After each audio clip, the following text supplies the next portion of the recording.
Let me know when it appears. Because I need to get my face in this as well. In fact, it's kind of shit. I might even need my fucking... It's a shame it can't zoom out more, because I feel like... What's up?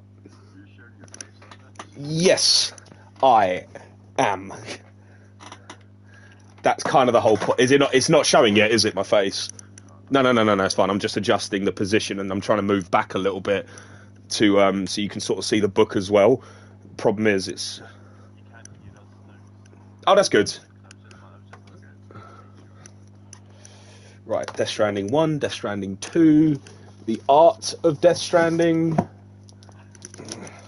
I haven't even opened this. Look, this is the sound of the fucking... That's the plastic that's still on it. So, how fucking dare you?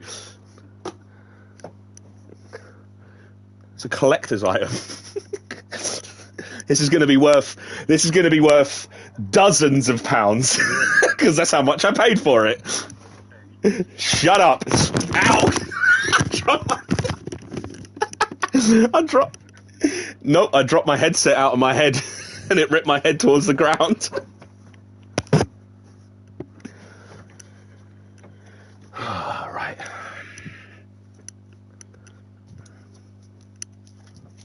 So, how far back can I sit? Can I sit? I can sit on the fucking bed and read this. And I think that's a... Yep, that's what I'm thinking. The smarter I do this, the better it's going to be, I think. So, let me... Hang on. Yeah. No, this is how I'm going to do this. One second.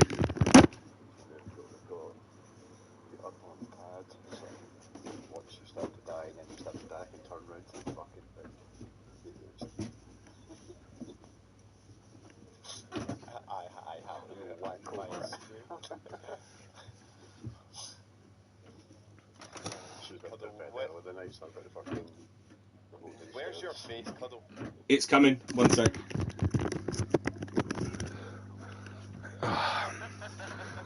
If I go here...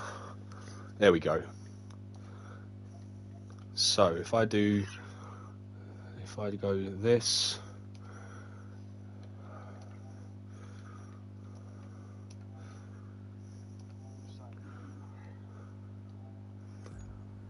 Oh shit, I just pressed continue.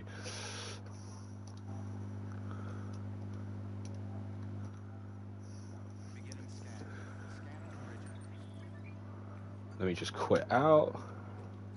Oh, a new ranked event is available. Do you hear that, guys? Okay. Right, so, how do I get rid of this background? Because...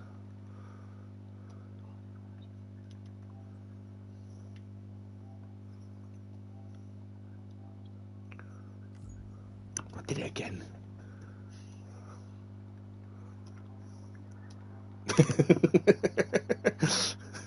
For fuck's sake. I don't actually know how to change the background to show the background and not black it out.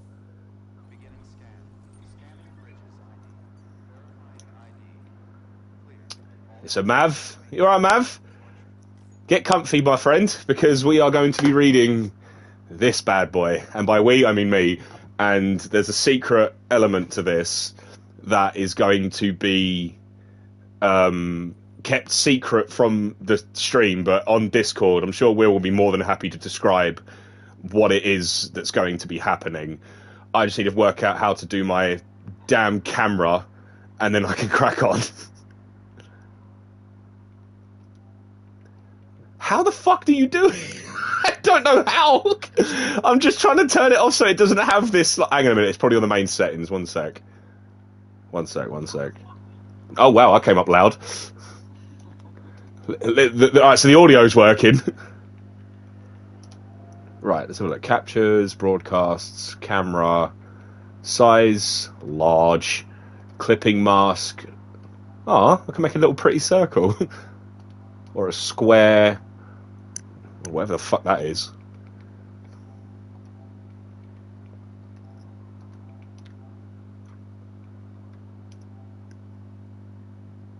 There we go. Ugh. Ugh. Ugh. Alright, they're all crap.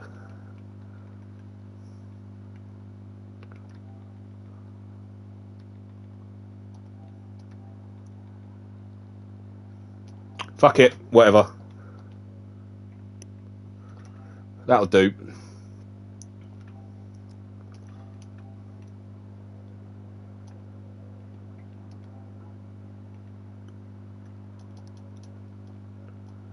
Right, screw it. Can y'all see me? Cool. Yes, we can. Good. I'm just no. I'm gonna move it. I've just seen where it is, and it's very. Why is it so high? The whole reason I sat back here is so everyone can see the awesome jump arc. It's the whole reason I did it. Look, so it's here. It's just. Why are you doing this to me, Spirit? Wait, is it because of? Nope, that's just the literal cut-off. So it's a circle cut-off that's a semicircle cut-off. So that makes bloody sense. Right, so... I need to be professional, like I always am. One sec. So, this is a weird... Because Death Stranding is... Actually, no, wait, let me do it more professional. Good evening. Is it evening? Good evening. It is nearly Christmas, and what a great Christmas present it will be to everyone to hear and see the greatest game and story ever written by humans. And my nose did not grow. Shut up. You lot can't hear what they're saying. That's going to add a little element of difficulty to this. I am Knuff. Alright? So I really wish... Actually, I'm glad you can't hear what they're saying. So, what we're going to be doing is just a chilled evening of... I'm just going to be on the game, in the actual visual, you're just going to see the cutscenes. Not all of them, because there's like 575 hours of it. And unfortunately, there's not a theatre mode on here. But I can go into the room and do blah, blah, blah. And we're going to read the book while we're doing it. And don't worry, if this is a success, which it obviously will, there's a second one. And just because I'm a martyr and a weird person, I bought the art book that's not focusing very well. So, I love this game. Unironically, I genuinely love this game and the story behind it. And they have announced a movie. So, Hideo, hit me up. I am not a professional actor, but I am an incredible blag artist and could get my way through anything. So, please, that would be awesome. So, let me get this started. The nose definitely grew. How dare you? That is a lie, sir. Your nose grew. Listen, I unironically love this game, all right? But for some reason, little jump. No one thinks I'm being serious when I say that. Right, let's go to the private room because, you know, we've got to be comfy. Even Mr. Reedus has to be comfy. He needs to be... It fucking falls asleep straight away, lazy git. Right, I need to stop swearing. So... When we go in here, we can go to examine the figurines. Look, he'll even point them out to you in case you weren't sure. Look, there. I'm going to, don't worry. And then we can go to Nightmares and Memories, Memories of Cliff, and then you can't play them all, so I'm going to have to just... I mean, I'm quite good with one hand, so I'll probably have to just do one while I do the other one. So just bear with, because this is going to be... Oh my god, they have to give you a vocabulary in this book. Right. So, Will has just lovingly said in my ear he would like me to do different voices for different characters. I don't know how well that's going to go, because I am really bad at accents and voices and stuff. So it's only natural that that's a really bad idea, which is why I'm going to do it. Bear with me, I just need to lean off camera for 1 second.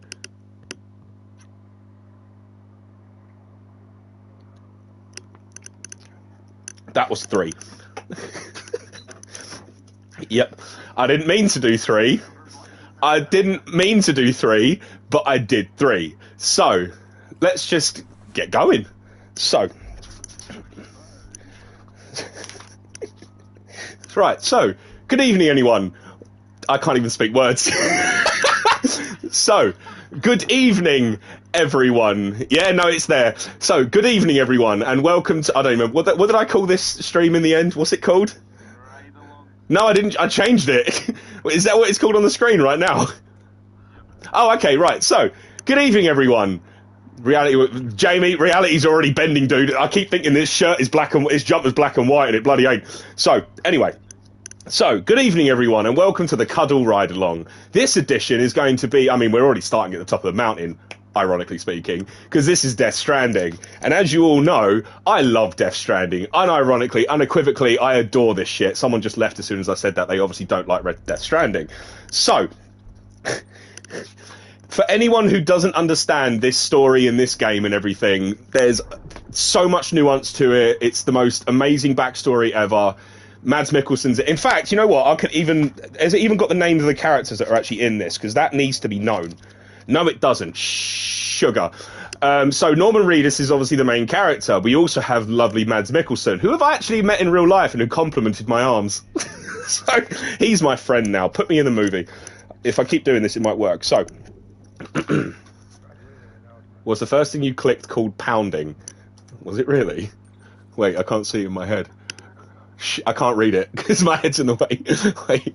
No, the second one's called Pounding Rain. Thankfully, it's not got a T in front of that rain, otherwise that would be a very different video. Right, so, here we go. So, prologue, because backstory. So, this child's special. Countless faces were staring at him. They edged closer until they filled his entire view before disappearing. Faces he had seen before. Faces he might see in the future. Faces he would never encounter. And faces that died long ago. They all appeared before him and vanished. God damn it, Shane. Pinned down like an insect under a microscope. He was unable to move. All he could do was let them examine him. His voices. I don't know the voice to use. Wait, hang on. I can't. Hang on, wait. Alright, so. Which are you? A face he didn't know swam into view. Am I connecting to you? This is the new voice now. Or are you connecting to me? Where are you? Are you in the past? Are you still alive? Are you in the land of the living or the land of the dead? That's accurate. Somewhere in the distance, a whale was singing. The sound of a mating call. But is it? Couldn't it be crying out in sadness? One of the many staring faces, a woman, split from ear to ear, becoming one giant mouth. Small canine teeth crowded the mouth right to the back of its throat. It made a disturbing tearing sound as it gnawed through the invisible wall that protected him. The stench of rotting organs surrounded him. He watched a star explode, followed by a vision of a world full of the microscopic life that was first born to these lands. He slid down its throat, mingled with its gastric juices before being pushed through its contracting and relaxing intestines. Finally, he was expelled from its anus. That's what it says. A wave washed over the naked body, the that was soiled with blood and excrement. A simple lump of flesh, it had neither hands nor feet. An enormous wave broke overhead before bursting into a million water droplets and showering down upon him. His began to develop exponentially. Its aging and growth accelerated almost as if being struck by the timefall. You'll learn about timefall, don't worry. See, I'm setting you up for later. Eyes, a mouth, ears, and even a nose burst forth as it took human form and sprouted both arms and legs. This child's special. The feeling of being held and protected by someone else reassured him, yet when he looked back up, he was once again surrounded by countless faces. Where are you? He was asked as he began to feel his own body fade away. A bottomless fear crashed over him like a surge of water, and so his dream ended. Now it is time to wake up. If that doesn't get you invested in a book or a story, I don't know what will. I know what will. Chapter 1. Sam Porter Bridges. Here we go. His eyes opened at the sound of his name, and a woman's face appeared before him. Damn it, there's voices again. A French woman's voice. Yep.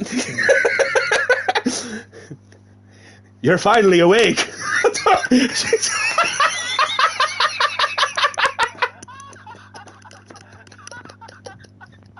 Apparently she's Irish now. I've changed everything. Sorry, Leah.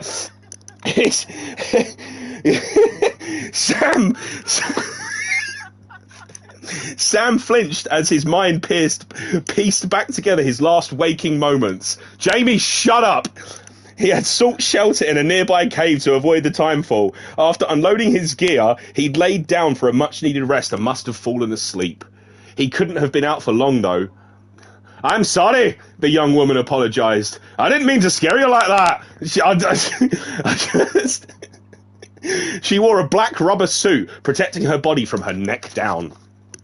What are you doing here? I'm sticking with this now. This is I can't change it because I can't even do this accent. The woman smiled faintly at Sam's question.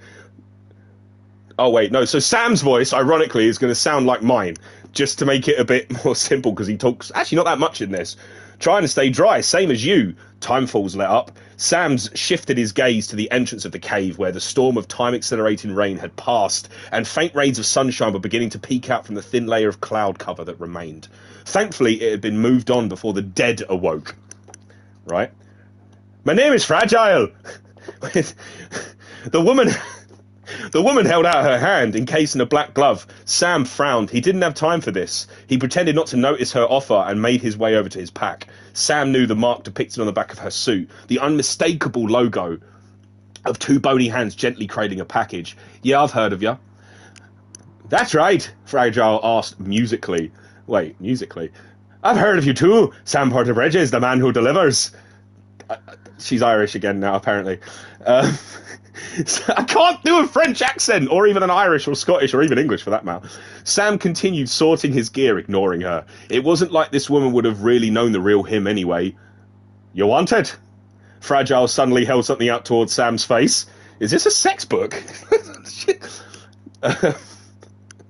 A bug-like creature, oh, maybe not, wriggled and squirmed between her finger and thumb. A cryptobio, today it keeps the timefall away. She popped the live lava straight into her mouth. Her noisy chewing sounded almost animalistic as Sam glanced back at her. Wanna come work for me? I've got that accent down now. Fragile's smiles softened her features. Yep, perfect French. 50 Shades of Death, sharp. Erasing the feral expression. Must be tough out here on your own. Yeah, I thought Fragile Express had plenty of people. Fragile Express was a delivery company that operated in the central regions. Ever since civilization had collapsed, they had chosen to deliver supplies to those affected by the disaster and had dedicated themselves to supporting recovery efforts. Unlike Sam, they weren't freelancers, but an organised force made up of many people and resources whose mission was to help this world. Without a functioning country, a delivery company like them was indispensable. You hear that? Forming essential lifelines to isolated communities. And people say I didn't save the world when I beat this game. Plenty of hang on a minute, is that even... Oh wait, no, that's Fragile. Let me put the...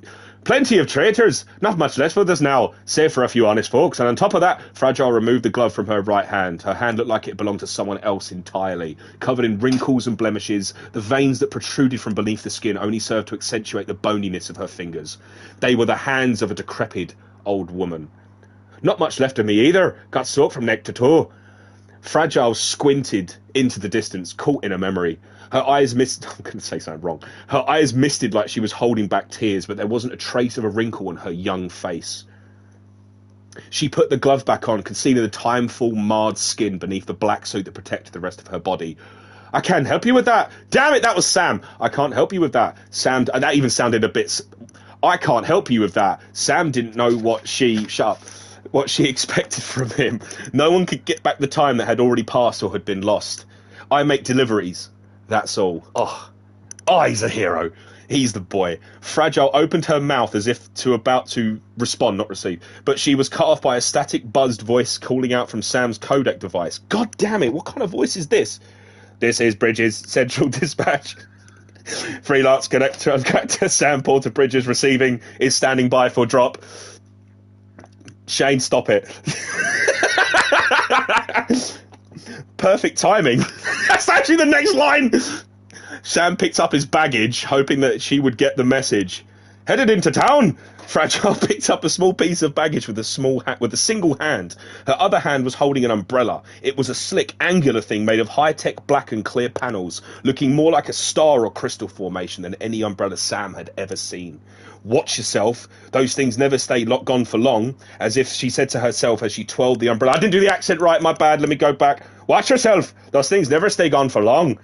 she muttered, as if to herself, as she twirled the umbrella between her fingers. Sam nodded silently and left the cave. At that moment, a scrap of paper filled out his breast pocket to the floor. As Sam rushed to pick up the scrap, Fragile's voice came from behind him. Of course it did. The time falls fast forwards whatever it touches, but it can't wash everything away. The past just won't let go. Perfect accent. Sam hid the scrap of paper from Fragile's view. It was an old, faded photograph showing a much younger-looking Sam, along with two women. But he looked awkward, but one of the women was smiling. The other woman's face was blurred, almost impossible to make out on the blotched of faded paper where the drop of timefall had landed. Sam didn't need a photograph to recall her face, though. It was a face that he could never let go, but would never get back. I'll see you around, Sam Porter Bridges.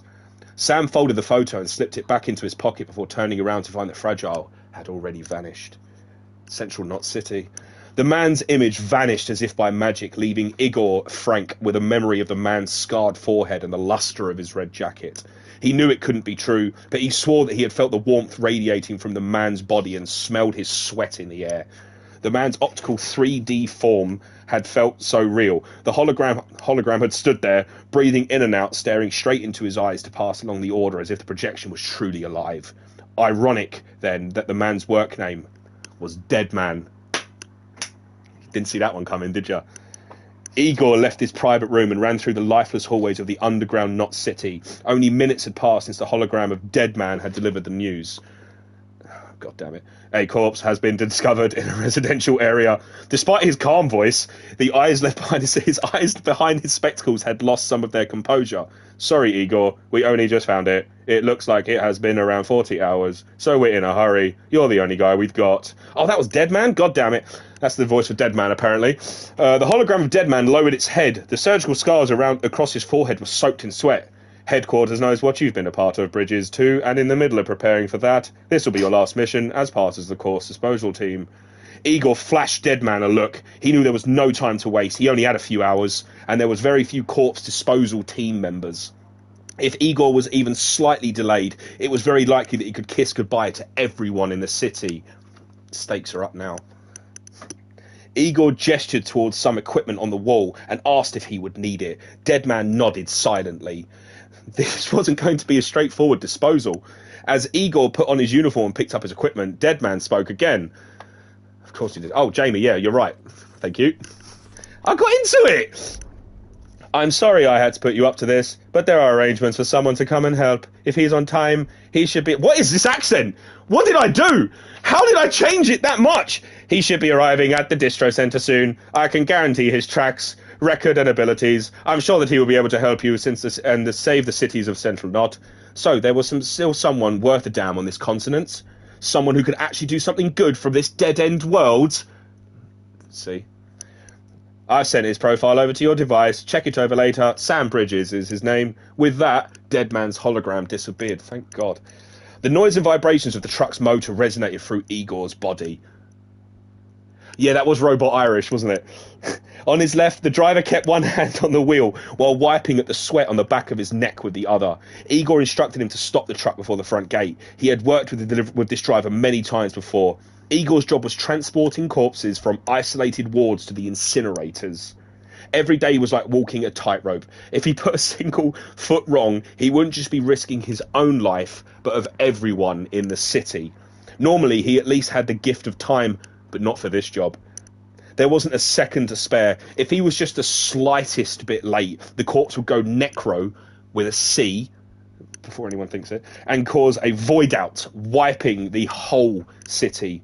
The truck slowed down as they approached a figure. Igor could barely make out the man's features through the glare of the distribution centre's lights behind him.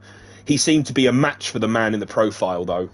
The truck rolled to a halt, and the hydraulics hissed as the metal groaned against the metal, lowering the cabin closer to the ground. Igor exchanged looks with the man outside. Faint frown lines were etched between the man's eyebrows. I'm going to remember to do this now. Igor thought that it was because he had seen the Bridges mark on the outside of the truck. Fuck his other accent.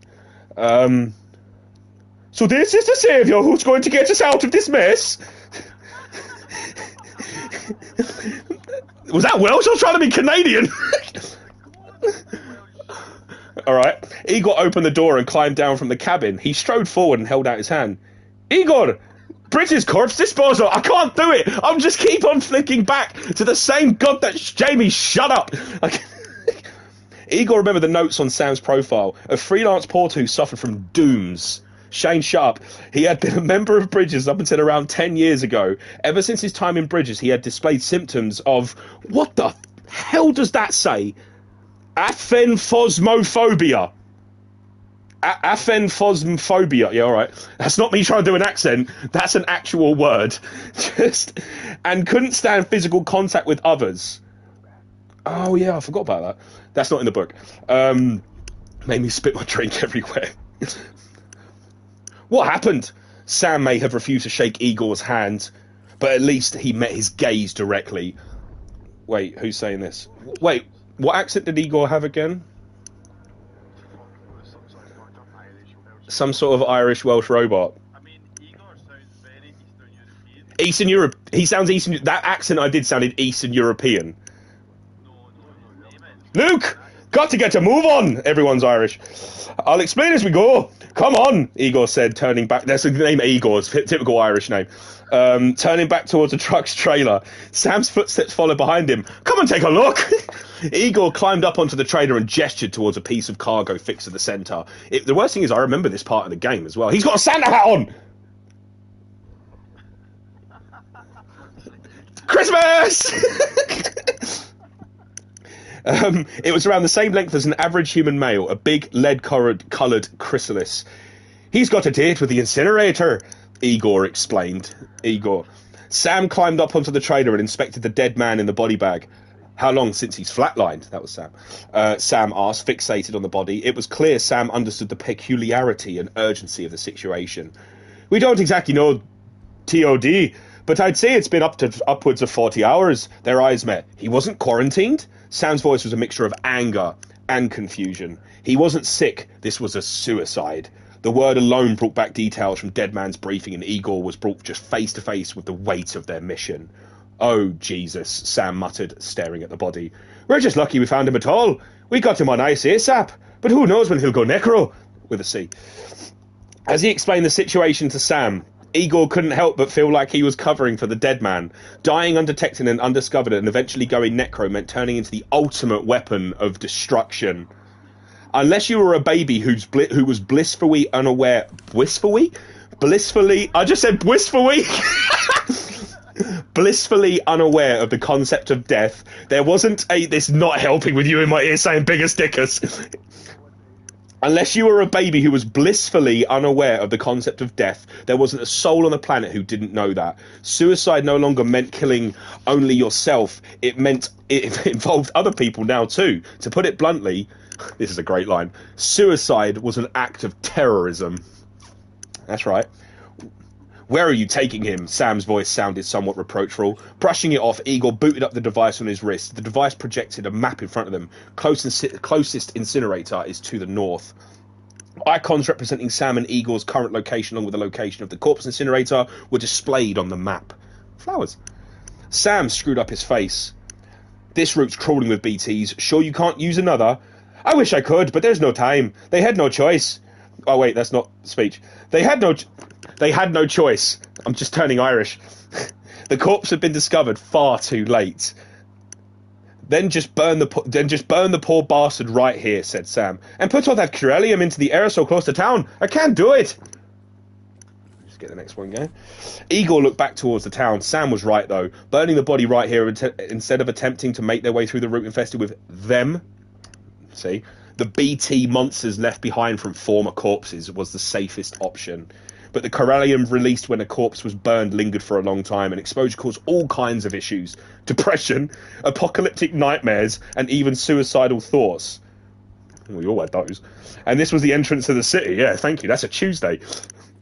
And this was the entrance to the city. It would have to be abandoned, severing the links with the few cities left and those outside. Hey, we can't do this. We just need someone like you, with dooms. Wait, next one. Sam didn't answer, thank God. He simply removed his glove and felt the body bag with his bare hand. The skin from Sam's palm to his wrist turned red like an allergic reaction. Doom's sufferers were afflicted with the ability to sense death. The rest of the skin hidden under Sam's uniform was probably covered in goosebumps and also turning a dark red. Sam removed his hand and inched his head closer to the body bag. He was sniffing at the death emanating from the body. Oh, okay. A deep line crinkle between his brows. Well, he's already in the first stages of necrosis. If we don't hurry, this place is a crater. There was no other choice but to aim for the incinerator. So how about it? Can we count on you? Igor asked. Thank God that was Igor. Sam leaned his back away from the body and nodded. Igor offered him his hand once more. Then Bridges hereby enters into a contract with Sam Porter. That's how he gets the name. Sam glanced once at Igor's hand before turning back to the corpse. So he couldn't touch a corpse. So he could touch a corpse, but he couldn't bear to shake the hand of a living person? Igor shook his head, resigned. It's Sam, just Sam. Sam began retightening the straps holding the body in place of the trailer. Igor kneeled down beside him and followed suit. And I can't just spot BTs, just sense them. Sam muttered as he adjusted the belt around his body's ankles. Igor understood. The notes had warned as much, but it was still a big help. Normal people like Igor couldn't even sense BTs. If he didn't have specialized equipment that could sense the world of the dead, he would have a clue where they were. Igor tapped on the equipment attached to his chest. That's why we came prepared. A bridge baby, huh? Sam observed. With its help and you, we'll be able to stay one step ahead of him. Let me just get the next one going. Igor's words were more to convince himself than anyone else that it would be all right, but he tried to hide his misgivings by taking the end of the cord attached to his abdomen and connecting it to the jack on the pod. In an instant, the world turned upside down. A mass of heat ran all the way up from Igor's tailbone through the top of his skull. The world began to twist and distort, a consequence of the tears that were forcing their way out of his eyes. Sam's face now appeared deformed like an abstract painting. Nice. No one could accurately explain the origin or theory behind this equipment. It was a system, of course I couldn't. It was a system that appeared at around the same time the world got this way. It took the form of a bridge baby, a newborn suspending in a transparent chamber filled with amber fluid, who could connect the world of the living and the dead, but it had been artificially developed. The bridge baby twitched a little in the pod connected to Igor's chest. Bubbles formed and popped within the artificial amniotic fluid. Why are there so many hard words in this? Makes me feel like shit every time. Igor wiped away the tear running down his cheek, sniffed, and looked at Sam. Well, you are plugging into the other side. To Igor, Sam's words sounded muffled, like he was speaking through a thin veil. He still hadn't managed to master the tuning of all of his senses, not turning. His field of vision was unstable. He closed his eyes and massaged his eyelids. Somewhere in the depths of his ears, he thought he could hear the laughter of the bridge baby. His eyes snapped open in response, only to find the stiff look on Sam's face. His gaze locked on the pod. Igor could still hear the laughter of the bridge baby. Roll out! Igor shouted to the driver. Apparently he's in Transformers now. There was no time to spare, of course. Whatever the case, this corpse had to be disposed of thoroughly and correctly. They had to deliver the body back to the world of the dead and make sure that it could never come back. The motor revved and the truck began to move out. As they drove through the gate, the sun disappeared in the sky. Thin black cloud was the only thing that awaited Sam, Igor, the truck, and the corpse. Igor booted up the device on his wrist to check where they were. If they continued like this, they should make it in time. It was a big if. That's actually what it says here. The world was different when I was a kid, Igor piped up in his perfect French accent. Holding on to it's what it says, by the way. Holding on to the handrail in the trailer. If he didn't say something to take his mind off their mission, it would overwhelm them. Who says this? Oh, America was a country. Anybody could go anywhere. They damn well pleased. No need for couriers like yourself. Sam was staring off into the distance. Igor couldn't tell if he was listening or not, but it didn't matter. Igor needed to speak, to say anything to hold back onto the overwhelming fear of what they were about to do. We had highways, airplanes, hell, you could even visit other countries. This is happening now. Hard to imagine it now, as you can see. The Death Stranding poked us full of holes, fucked us beyond all recognition, and if you were lucky enough to survive, the timefall came and washed you away.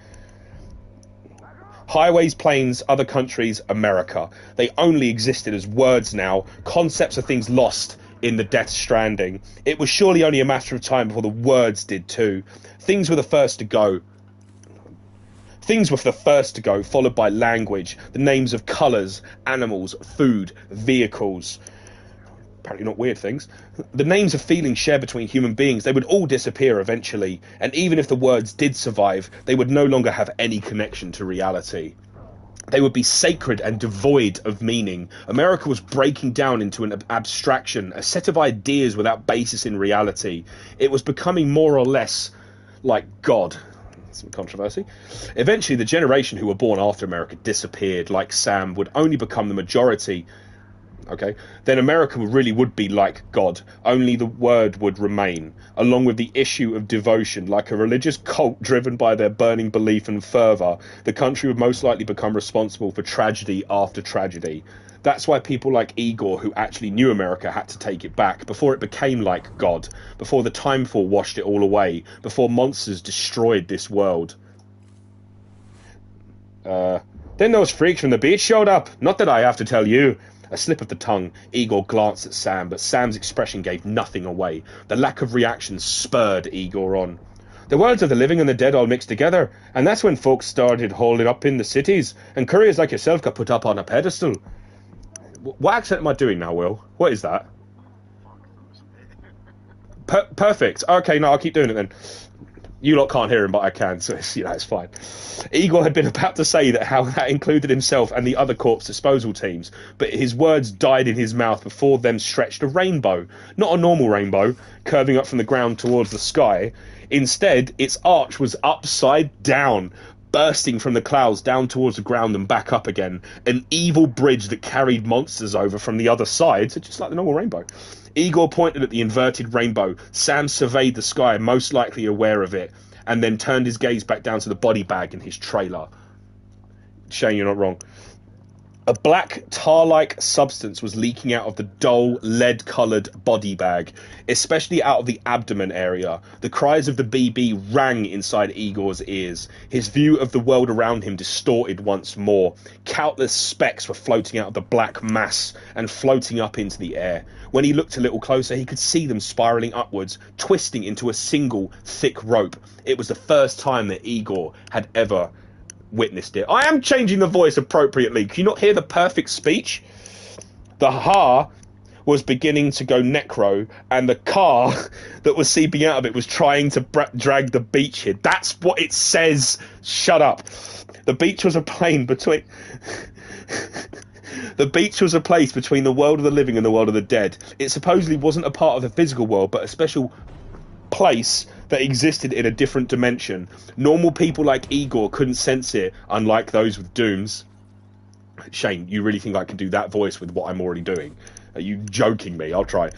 When they tried to explain they were unable to see, they often described the world of the dead as an ocean, and the boundary that connected the world with this one as a beach. The sea, mother of all life, became synonymous with the place that the dead returned to. And when the dead crawled out of the ocean and across the beach to become stranded in this world, it became known as the Death Stranding. Sam held his hand over the body and felt the abdomen where the twisting black thread rose from his navel. His palm turned angry red instantly.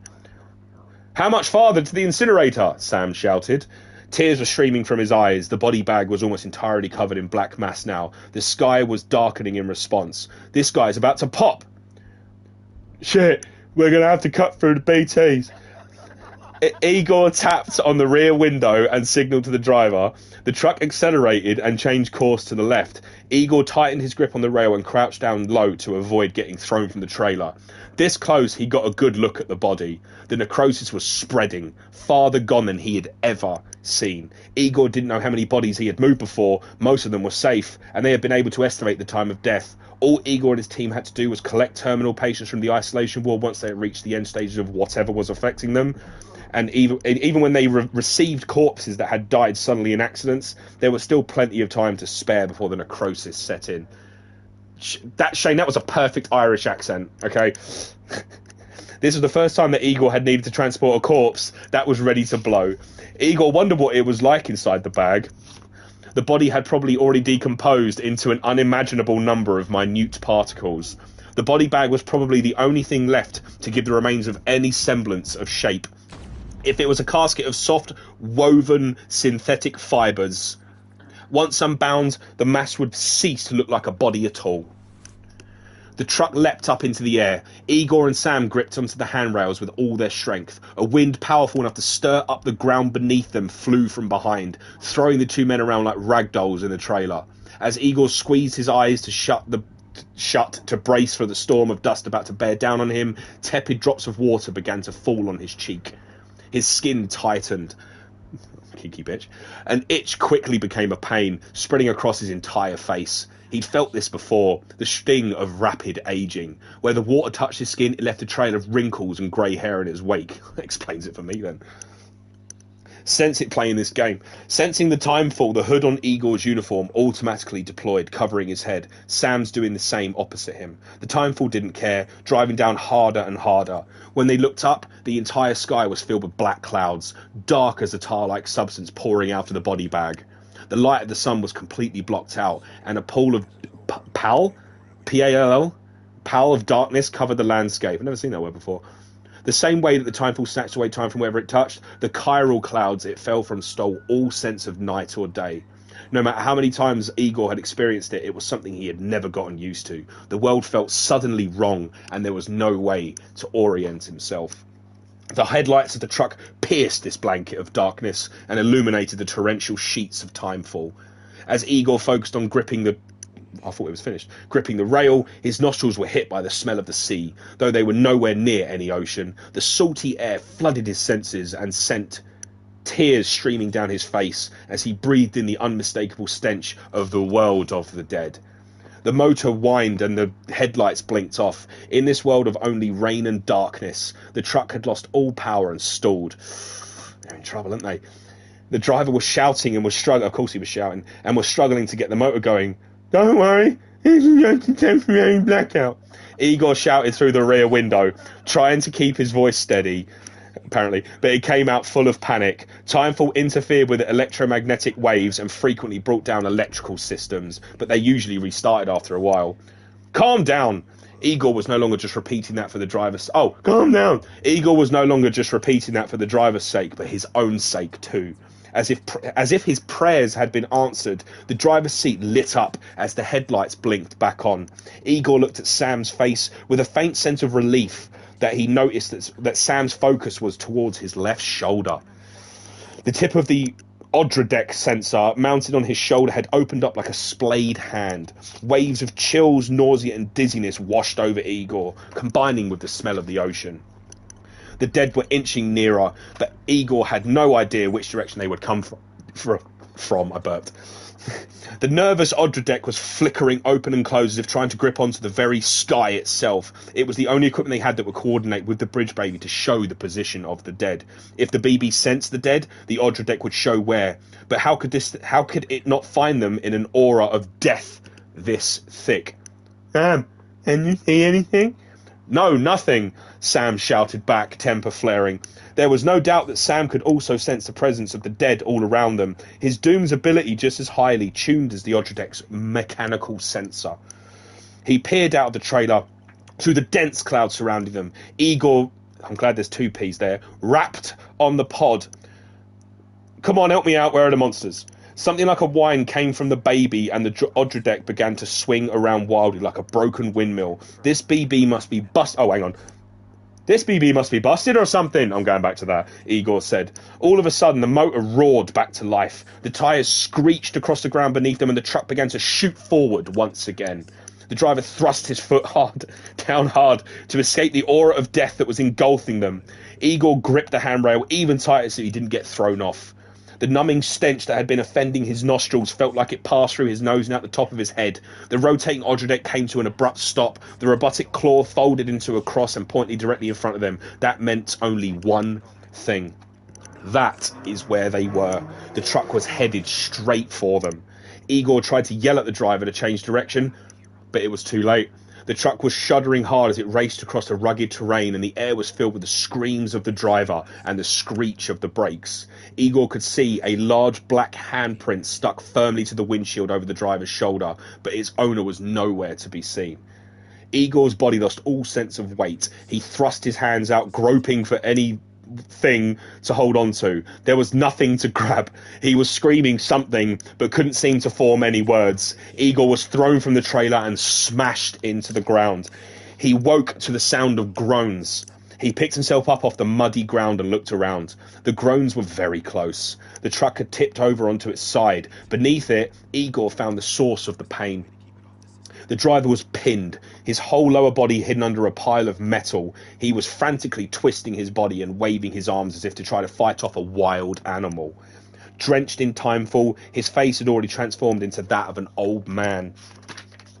It was contoured with deep lines, and his hair was a snowy white, but the groans that pleaded for someone to save him still betrayed the man's youth. Knowing that he had to save him, Igor started towards the truck. Toward the truck when he noticed a movement from the corner of his eye. It was Sam. He was walking in the direction of the body bag in which had been tossed out of the trailer with them. He was half dragging his right leg behind him. The blackened body began to glow gold where it was supposed to cover someone's face. It looked like a casket with warped golden mask stuck to the front. Countless minute particles were welling forth from the stomach area, stretching out into a single thread that rose up and beyond the sky. This video's been going on for bloody ages. It's good. This was the final stage of necrosis, the step before humans transformed into monsters instead of passing on peacefully. It was a scenario that he had only ever heard people tell stories about, a process that he had lectured on when he was first assigned to the corpse disposal team, and now it was playing out in front of him. When humans die, their car escapes their heart.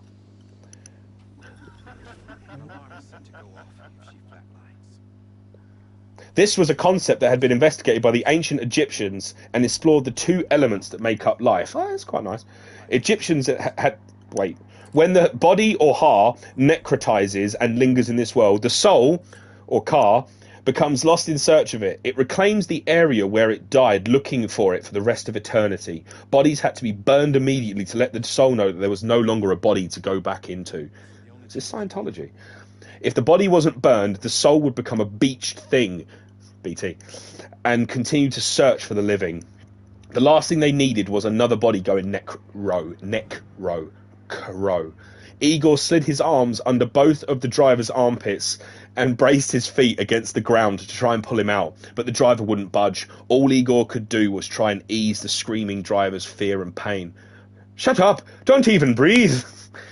Igor turned back towards the sound of Sam's voice and clasped both hands around his mouth, realizing his mistake. The driver followed suit. The cross-shaped Odradek pointed above them and began spinning rapidly, illuminating with the orange warning light. That meant the BTs were right there. Just as Igor and Sam couldn't see the BTs couldn't see Sam or Igor. They sought out the living by homing in on breathing and other sounds. Yeah, Shane, he got cured. For those without a high level of dooms, the only sign they were near were the oil-slick handprints left behind as they hunted. A handprint appeared on the door of the overturned truck's right at Igor's side, before another, then another, making their way farther and farther down the vehicle. A BT was groping for them in the dark. Okay. Igor held his breath, praying he wouldn't make a single sound. That was the only way they were going to get out of this mess. His prayers were answered. The sickening black handprints travelled away from the pair. Igor turned to thank Sam for raising the alarm, but he was about to speak too soon. The body began convulsing. It shook violently, twisting and contorting the bag. But soon it started to lessen. The shuddering grew gentler until it stopped altogether. The straps binding the body bag snapped apart loudly, one after the other. A sticky tar-like substance pooled on the ground underneath the body as small particles of glittering dust floated up from the golden death mask that had formed on the outside of the bag. Sam looked up. Shit, it's necrotized. The handprints returned as if they had heard Sam's murmur, or maybe they were here for the newly necrotized body, their new friend. All Igor could do was watch the trail of handprints as he kept his hand firmly clasped over his mouth. Sam fell backwards into the mud, scrambling to get away from the handprints, his hand also clasped tightly over his own mouth. They seemed to be confused. Were they after Sam? Or the body? Please be heading in the direction of the body, Sam thought. Igor was praying again, but no luck. The handprints began to move towards Sam, those whose deaths had been interrupted, the necrotized dead whose car never made it to the other side, relentlessly pursued the living. Sam held his breath, dragging his leg as he crawled backwards. He could now see how much blood he was losing from it, even in the darkness. Despite this, Sam threw Igor a look that urged him to escape, and the handprints stopped. It was almost like everything they were carefully considering something. It was almost like they were carefully considering something. God damn it. Igor couldn't let this opportunity that Sam had given him go to waste. He strained his arms to try and prise the driver free once more. But the driver was already past his breaking point. He began to wail in agony. One sec. Oh, wait, I've already finished them. God damn it. All right, start again. That roused the monster. The handprints changed direction towards Igor, and the driver no longer lost but focused. They were all coming at full speed. That wasn't all. Igor could feel the presence of the dead from the truck behind him. They were surrounded. I needed to burp. Igor let go of the screaming driver and stood up. Silently, he begged the driver to be quiet. The driver's screams were leading the dead right to them. If you were unlucky enough to get caught by the handprints of the dead, they would try to embrace you. The living and the dead together, matter and antimatter. When two things that were never supposed to meet were brought together, it created an immense explosion. Help me, the driver kept screaming. Wait, yeah, that'll do.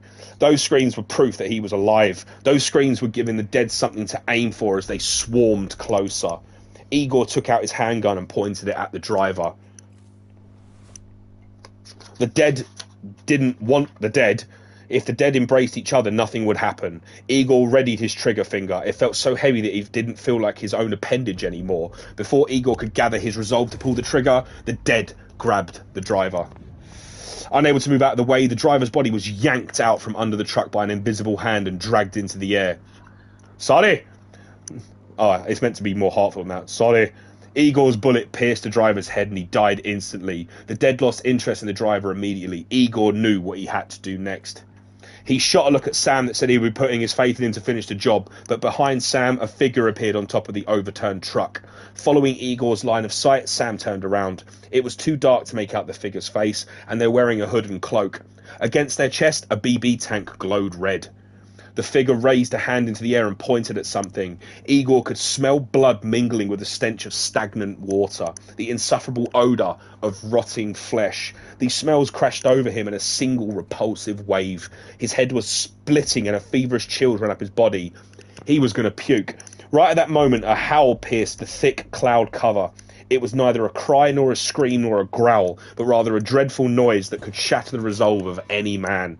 The Odradek transformed into a cross shape and pointed towards the space in the sky. The baby on Igor's chest jolted around, pressing against the glass, then pushing away to hide. It was here.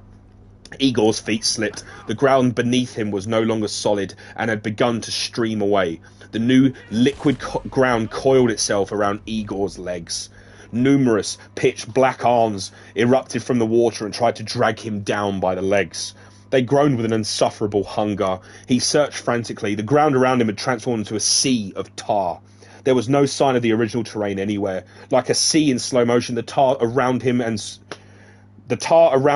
swelled unnaturally and collapsed in on itself.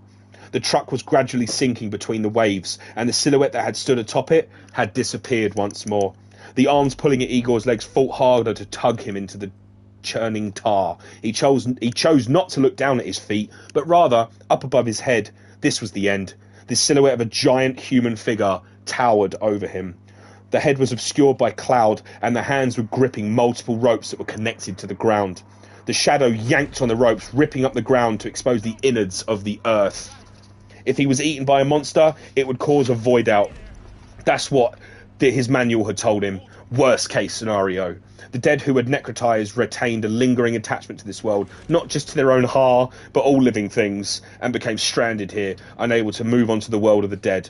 And if the dead who were made up of a chiral substance like antimatter came into contact with the living, it caused a void out. Who the hell could have experienced that and lived to tell the tale in a manual? Igor thought it strange that such thoughts would cross him in a mind like this. Run! He screamed. What accent was that? He gathered in the last of his resolve. He was so sorry that he had gotten Sam involved in this. Igor ripped the pot off his chest and threw it at Sam's direction. Then he pointed his gun up at the chain. Just before he could pull the trigger, he was swept off of his feet. No luck, son. The enormous shade lifted him into the air. His world turned upside down for him, and the bullet misfired in the wrong direction. He couldn't keep hold of the gun. Run! It was no longer a command, but a plea. He needed Sam to escape. If only he could buy him enough time to get away. Igor stretched for the gun, but it was no use. He took the knife from his waist and plunged it into the left side of his chest, but he hit the connection unit put it through his pod. Once more. It's exactly the same voice, Shane. Once more, he tore open his uniform with the tip of the knife, gouged into the flesh until he scraped up against a rib, and again his pectoral muscles resisted. It's quite sexy. As they tried to protect his heart from the blade. Again. The invisible hand swung Igor around as it tried to prevent his suicide. Igor could see Sam still standing there. He was holding the BB to his chest. He thought to him, run. Just take it and run. Igor heaved the last burst of strength and thrust the knife into his heart. He didn't feel any pain. That's a lie. In fact, he didn't feel anything at all. It was beginning to fade. His body and consciousness separated. Yep. Death wasn't like simply flipping a switch. This is all, dude, this is one cutscene at the start of the game, what I'm reading. It's fucking awesome. Stop swearing, Will. Shut up. I failed. His body and consciousness separated. Death wasn't like simply flipping a switch. It was a process that passed through phases. Which meant that right now, at this very second, Igor's body was not yet dead. And with that, the giant consumed Igor's body. The dead and the living met. Then came the void out. Igor and the giant both disappeared. The figures transformed into energy with immense speed before swallowing, annihilating, and disintegrating everything around them. Central Knot City disappeared, and Sam Bridges and the BB were consumed by the void. That's the end of the prologue. Or was that... That might have been chapter 1. It might have been chapter 1. Oh, then yeah, so that was chapter 1. Right. So, it needs to be said that the story to this is actually gangster. I know I read crap, but you can't tell me that's not exciting, listening to all this stuff. I'm just going to lean over here for a minute.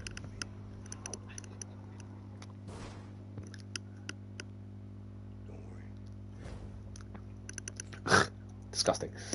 Right. Yeah, well, these are disgusting, by the way. No, you... Ugh. Whew.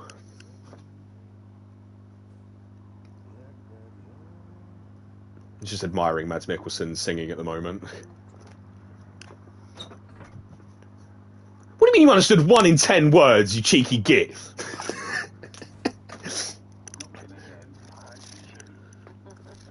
I'm sure there was a prologue and then... I'd done 3 before the prologue, so that counts for the prologue and the one that I was supposed to do, but more than 1 came out.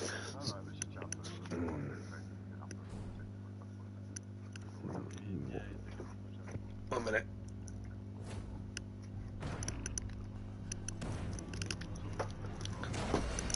Five. I've done 3 and I've done 3 more, 2 more just now. Right, so... How long is this chapter? No, it's long. It's longer than the first. Jesus. It's much longer than the first.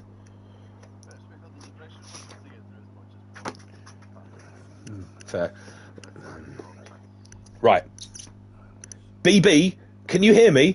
There was a voice. Someone was staring. There was a light behind them, so it was impossible to make out who it was. Sam couldn't ask them who they were. He couldn't speak. He couldn't move. His arms and legs were bound. He couldn't get free. Tears were running down his cheek, but he couldn't even wipe them away. BB, I'll protect you. Sam heard a voice and opened his eyes. He sat up with a start, trying to drive away from the nightmare that he had just been having, been slumped down back helplessly as he felt a pull. There was a dull pain in his right wrist. He was in handcuffs. The other cuff was attached to a bed frame. He tried to yank his arm free, but all that did was worsen the pain in his wrist. The cuffs weren't going anywhere. He wiped away the tears running down his cheek with his free hand. He took a deep breath and looked around. He was in a room that he had never been in before. He had no idea why he was there, and he certainly didn't know why he was chained up. No matter how much he twisted, he couldn't even sit up. His exposed arms, back and chest were covered in the handprints of the dead, but those were merely a sign of his repatriation from the scene. That's some new stuff. What worried him was the injection marks on the inside of his elbows. Oh. He knew it was useless, but he gave his right arm a shake. The metallic clanging of the handcuffs against the bed frame echoed around the room. Wait, is this in... Can I do that on stream, though? Yeah. True. He knew... Hang on. Oh, so you're... Oh, crap, we got a new name. New voice. Who is this? I'm trying to... Yeah, whoever made the decision to make me do the voices is a cruel person, because I can't even think of an accent right now, let alone do one. Name an accent and I'll do it perfectly. Will and Chuck, they're talking to me. Russian? Wait, say something say one line in Russian. One line. Exactly. Try and say something in a Russian accent right now, then I'll copy it perfectly. Yeah, I know you don't. Russian, there we go. Oh, you're awake. So how does it feel? Wait, he's Italian! Why has he got Italian? Why have I got Italian? Shane, you can suggest the next one, because apparently my Russian's Italian, so... To be back in the world of the living, a voice suddenly asked him. A noise? What for?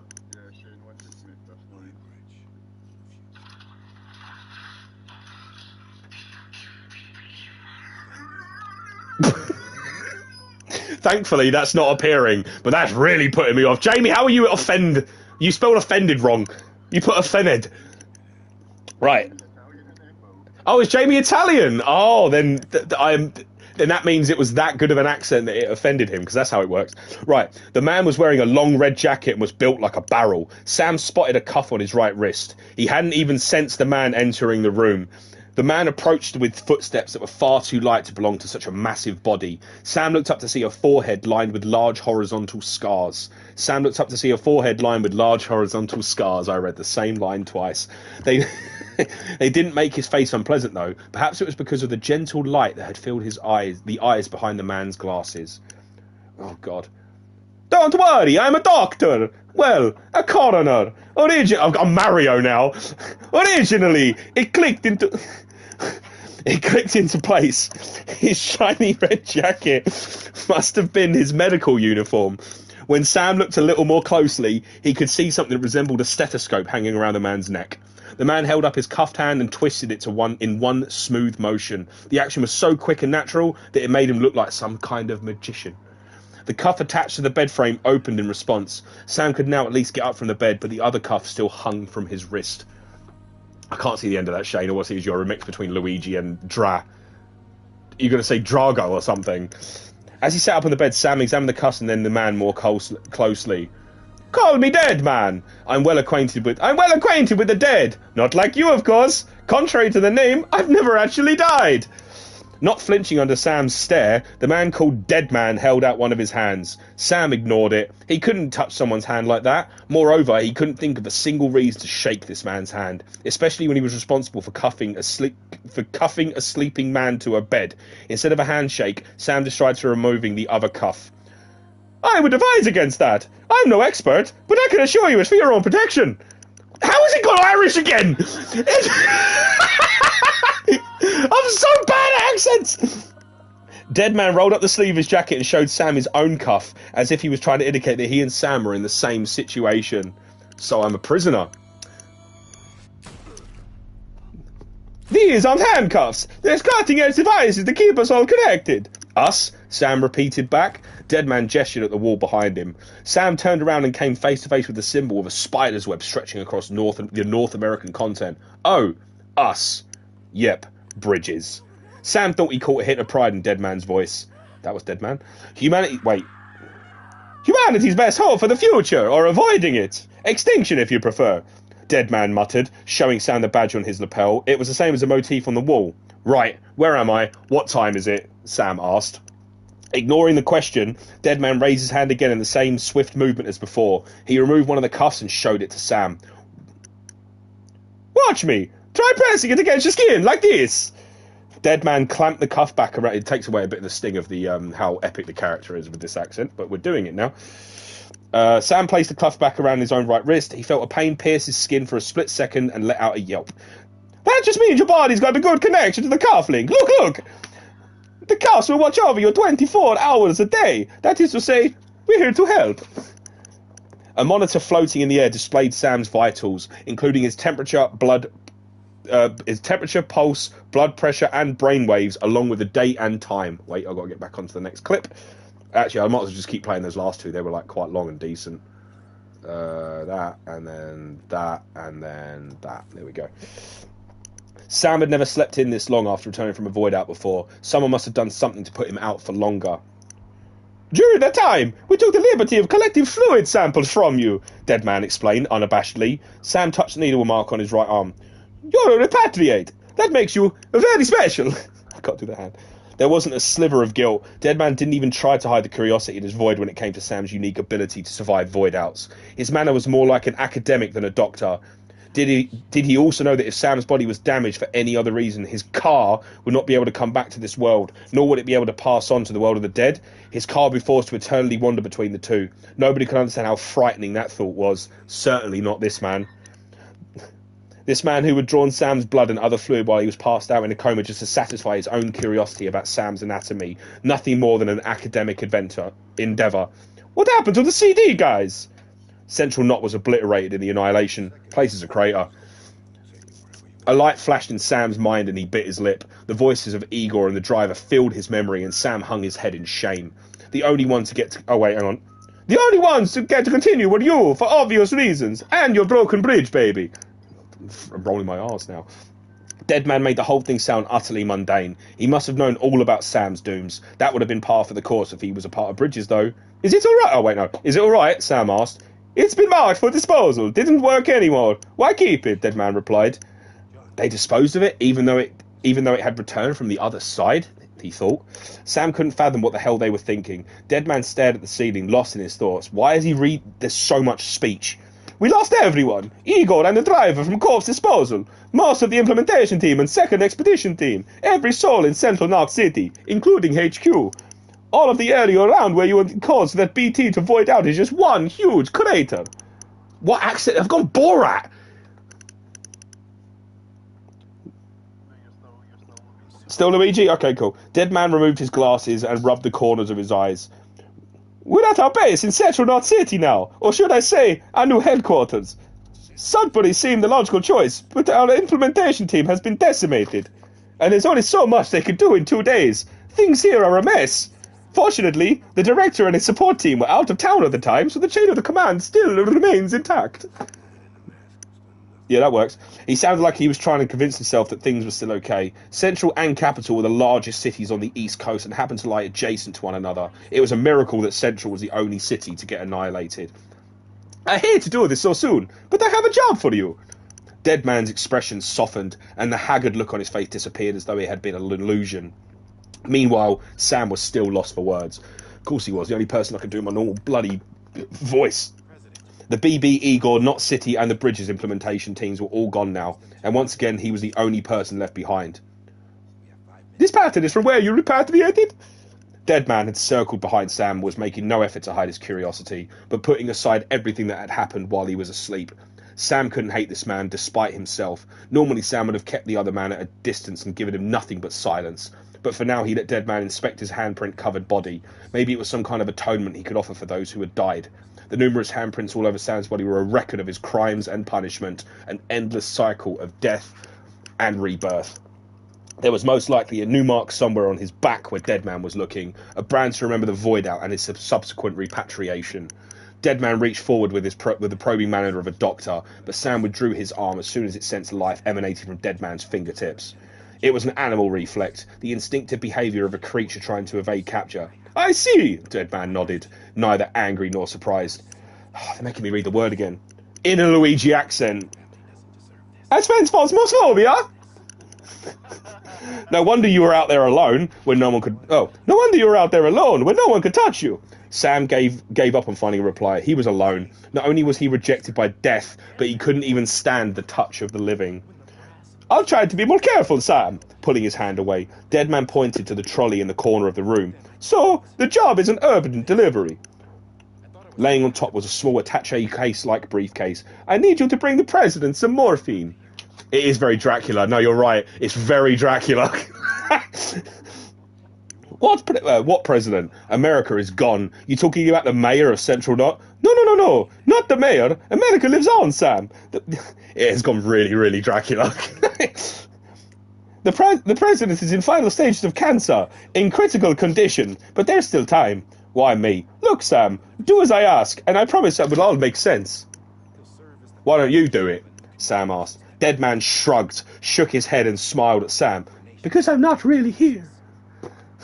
Deadman approached Sam, the large lines across his forehead stretched out across Sam's vision, the traces of the bulging stitches on his clothes, the hair roots and peach fuzz along his hairline, and the faint layer of sweat on his skin were all visible. Still, Deadman walked straight towards Sam. Sam tried to move his body to avoid a collision with the man, but there was no traces of all the things that made a person human. Their breath, their odour, their body heat. None of the things that a man with aphenphosmophobia like Sam tried so hard to avoid. So he really was a dead man.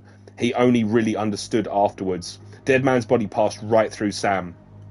There was a hint of pride in his voice, like a magician who had managed to trick an entire audience, when Deadman began to speak again from behind Sam. Apologies, this is just a hologram. Oh, God. I'm actually over in the isolation ward, in the big triangle building. Deadman signalled towards the other side of the room and approached the trolley. Here is the morphine. Deadman reached out as if to pick up the case, but was unable to grab anything. Bridges hereby enters into contract with Sam Porter. It was all an act. Sam shook his head and glared at Deadman. Come on, you got the morphine there. What's this about? Tell me the truth. And he thought to him, he asked himself, where did this act begin? Who wrote it? How far has it come to fruition? The truth, Sam, is that America's last president wants to see you in person. Sam wasn't surprised. Are you really about to say no? Deadman asked. Someone extremely close to the president was pulling the strings. Sam was sure that if he went along with it, not only could he meet the president, but also the mastermind behind all of this. Sam decided to follow Deadman's instructions. That way he would be able to see if Deadman really was some kind of magician. Sam picked up the container. Very good. I'll see you in the isolation ward. Deadman nodded. His large body seemed to defy gravity as it floated upwards. The outline of his long red jacket lost its form and expanded. Then the body burst into 1,000 pieces and scattered through the air. Only his smile remained in the void as it disappeared. Sam Porter Bridges left the room to deliver the case, to accomplish his duty as a courier. Right, we're in Capital Knot City's isolation ward now. Deadman stared silently at the room on his monitor. Now that Sam had left, there was no one else there. He sensed someone stood behind him. There was no need to check who it was. The man who was waiting for Sam was stood behind Deadman, watching the monitor. Sam would be here soon, following the rail led down by Bridges to deliver his cargo. Unfortunately, Deadman had no idea what Sam would be thinking as he walked to the isolation ward, but it didn't matter. He'd have plenty of time to find that out later. He could get to know Sam then. It was 3 years ago when Deadman was first brought into Bridges, and he first heard the name Sam Porter Bridges spoken about in hushed tones between the upper management of the company. He was the one and only. Now these are in capitals, so they're like the man who delivers. All in capital, like, you know, the M that is in capitals. He was a repatriate who could survive void outs, the worst calamity to plague mankind.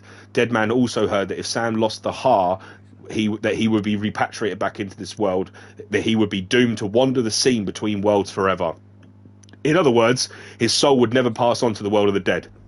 That made him immortal in a cruel sense. Deadman had heard the rumours about Sam, but he had only heard of him in terms of mythical vaccine in the face of the extremely mysterious Death Stranding phenomenon, much like this book. Deadman understood that. He was just a figment of the imagination of a person who was desperate for someone like Sam to be real, but the Bridges members insisted that he existed. How did I say that without fucking up? He was indeed real. Deadman wanted to meet him. He wanted to study him, to understand him. If he could understand him, then he could shine a light on the connection between the living and the dead. It could help the man given the working name of Deadman make peace with himself. He was very much looking forward to their real meeting. His brief appearance as a hologram didn't count. Sam is here, Deadman told the man next to him. Oh, he just shot someone. He needed to make the preparations to greet the porter. Doctors and nurses clad in red uniforms crisscrossed the elevator hall. Deadman could hear them talking about the condition of the president as he walked past. As he headed towards the hall, Deadman found himself straightening his jacket. Sam would be here soon. Eventually, the display told him that the elevator arrived. Sam, it's me, a dead man. I am not joking. That is written here. I am not joking. That is genuinely written. That's amazing. He held out his hand as Sam exited the elevator, but quickly caught himself. Oh, sorry, my mistake. Sam ignored Deadman's apology, because he didn't take it seriously, and presented the suitcase. I'm afraid the president's condition has deteriorated. Deadman took the case and inspected the contents. The ampules of morphine were arranged neatly. Thank you. This will help to ease the pain, and allow her to speak with you in her final moments. Sam's expression clouded over. Her? Sam exclaimed. I know, right? The first and last female president of the United States. Oh, crap, this is in the accent. The first and last female president of the United States. Surely you remember her. She raised you. What accent is that? Sam remained silent. Deadman thought this might happen, but in an uneasiness that he couldn't explain, hung in the air. Wait, 1 sec. Let me get these going. I'll do the other long one again. This was good. This man was Sam Bridges, right? Sam should have known that the current president of the United States was a woman, and he definitely should have known that she was his mother. So what's with that dumbfounded response? Maybe he wasn't Sam, but someone else? Or did he want to deny that he was Sam? Deadman led the way to the president's office. His handcuff reacted to something in front of the door and permitted them to enter. Deadman ushered Sam into the room. Welcome. Someone had gone to great lengths to recreate the Oval Office in the basement below the isolation wards. It was an elliptical holy ground that has witnessed generations of people dedicate their lives to the office of the President of the United States. It was a place where successive leaders, led by their ideals and the world around them, had worked themselves into the ground. It was an altar for the highest-ranking sacrifice that this godless country had to accept. In the middle of the room was a bed covered with a dome. Deadman moved to the side so that Sam could see. Sam gasped behind him. Deadman nodded toward the bed. The room was dazzlingly bright, with large windows stretching almost to the ceiling behind the bed, flooding the room with light. Another man stood behind the bed, his back to Sam. That's the president's right-hand man, the director of bridges. Deadman whispered into Sam's ear. That was me attempting to whisper with an Italian accent, by the way. As if he had sensed their presence, the man turned around. Even though he had long withdrawn from active duty, he still had the body of a soldier. His face was covered in an iron mask, dark and skeletal. Die Hard Man? Wait. A Die Hard Man. Yeah, that's better. Sam and Die Hard Man had known each other for far longer than Deadman had been on the scene. Deadman approached the bed and checked all the medical equipment organised around it, from the ventilator to the EKG and AED, before turning his gaze towards the patient. Dozens of tubes extended out from the frail body on the bed. A breathing mask, a drip, cords monitoring vitals like pulse and blood pressure. She looked like a butterfly caught in a spider's web, or perhaps she was more like a golden orb-weaving spider, right at the centre of its own magnificent web. She may have been fragile, but she was a leader reconnecting the rest of the country on the verge of extinction with strong and delicate threads. Oh no. I need a woman voice. No, I need a woman voice. It's his mum. An Indian woman voice. Nah, I'll get flagged. A white guy doing that on nah. It's bad enough doing Irish in that. Like Sam, I never thought we'd be meeting again like this. Ironic, isn't it? Apparently, it's Sam from Winnie the Pooh. Behind him, Deadman could hear Die Hard Man speaking to Sam. There's another new voice. For God's sake. What's it been, Sam? 10 years? Look at us, a bunch of deathless freaks, meeting like this. Die Hard Man waited for an answer, but it never came. Only the rhythmic electronic noises emitted by the ventilator and EKG pierced the silence. Yeah, well, good to see you too. President's waiting. He moved closer to Sam, his voice in a low growl. It's your mother, Bridget. She's a bit out of it, but I know she'll recognise you. Wait, no, wrong voice. That was maybe the woman, wasn't it? No, that's fine. Deadman adjusted the bed, raising it so that the president was sitting up. Her eyelids fluttered open slightly. As the president grimaced, Deadman whispered into her ear, Madam President, we've brought Sam. I No, it sounds like Kermit. The president smiled weakly. Dead Man beckoned Sam over, who finally approached the bed. The president let out a pained sound. She lifted her frail arms and attempted to remove her breathing mask. Dead Man tried to convince her not to, but a nod from Die Hard Man stopped him in his tracks. Dead Man gently removed her mask. Her voice was a little more... Die Hard Man, that's genuinely what it is. That's why he's called Die Hard Man. You'll find out later. Yeah? Her voice was a little more than a croak, as if she was using all of her willpower to squeeze it out from the depths of her throat. Her face had grown even paler in these few moments since waking. We'll leave you two alone. Oh no, shit, wrong name. What was the other voice? We'll leave you two alone, Dead Man whispered into the president's ear. He left her bedside to make room for Sam. Sam, I knew you'd come back, Dead Man heard from behind him as he and Die Man entered the Oval Office. No one was left in the room but a son who had just returned from the world of the dead and an aged mother who was about to depart from it. Now we're in the presidential office in Capital Knot City, even though we've been there for a while. Are you doing all right? That's Perry from Kevin and Perry. I've just realised that voice, the mum. So Hideo, when you're making the movie, I will give you the people that need to act in the parts. The president has to be Perry from Kevin and Perry, Kathy Burke. Okay, that would be gangster.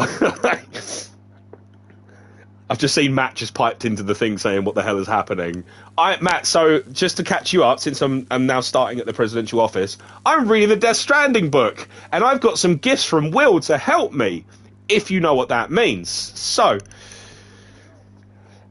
there was less life in her eyes these days. They already are.